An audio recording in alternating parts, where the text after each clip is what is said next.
Hi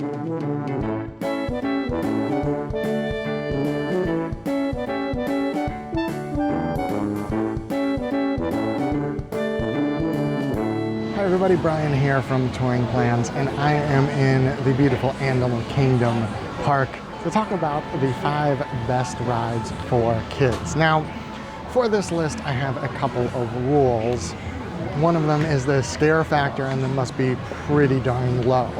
The other rule is that there has to be no height requirement. So now at Disney, that's not usually too much of an issue, but still, sometimes there aren't always 5. In this case, there are, and number 5 is over here in Dinoland, USA. Triceratops spin right here behind me. A Dumbo-like attraction is a simple spinner where you go up and down in your flying Triceratops. But kids love these things, so it's gotta make the list, right? At number 4 is the Na'vi River Journey. It's a boat ride through a bioluminescent forest. There's no height restriction, obviously. The shaman at the end, while incredibly cool, might freak out some kids, but I don't think it would many, which is why it's on this list at number 4 here. The ride is fairly short. It's dark, but because of the bioluminescent plants, it doesn't feel dark. It is a little bit short, but that might be good for kids too, because just in case they do get freaked out by the darkness or the animatronic, it's over basically at that point.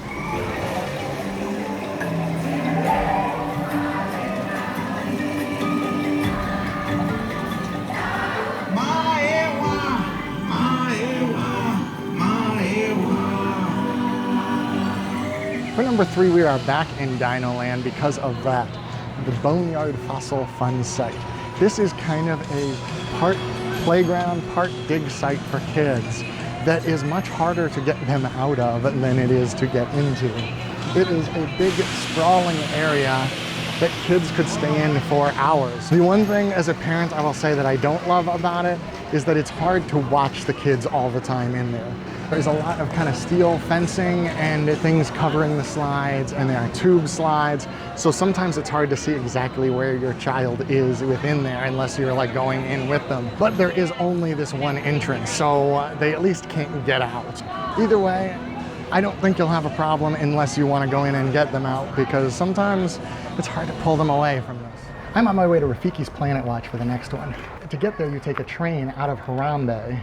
It doesn't run as long as the rest of the park. Usually it's like 10 to 4:30, 10 to 5:30, depends on sunset.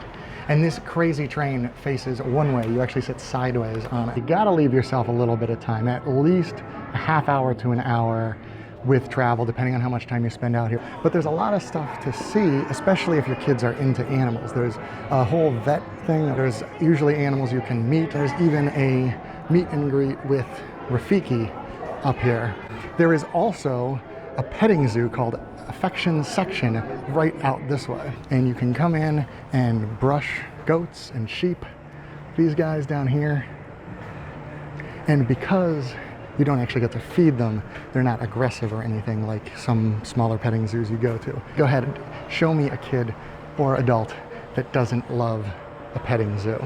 In my opinion, the kid-friendliest of attractions here at Animal Kingdom is Kilimanjaro Safari back here. Now yeah, it can be bumpy and it's a little long, but animals. You get to see animals, and I mean, kids love animals, right? I love animals, and I'm kind of a kid mentally, I think. Okay, and so as we enter into the savannah, humans do. We tend to stick with our parents. There's no height restriction. You could take an infant on this, and I wouldn't recommend that because we were a little afraid he got too shaken, which may explain a lot about him right now. But it is one of my favorite rides, and my kids, and that's why it comes in at number 1 on the kid-friendly attractions here. And thank you all very much for watching. Make sure you subscribe and be excellent to each other.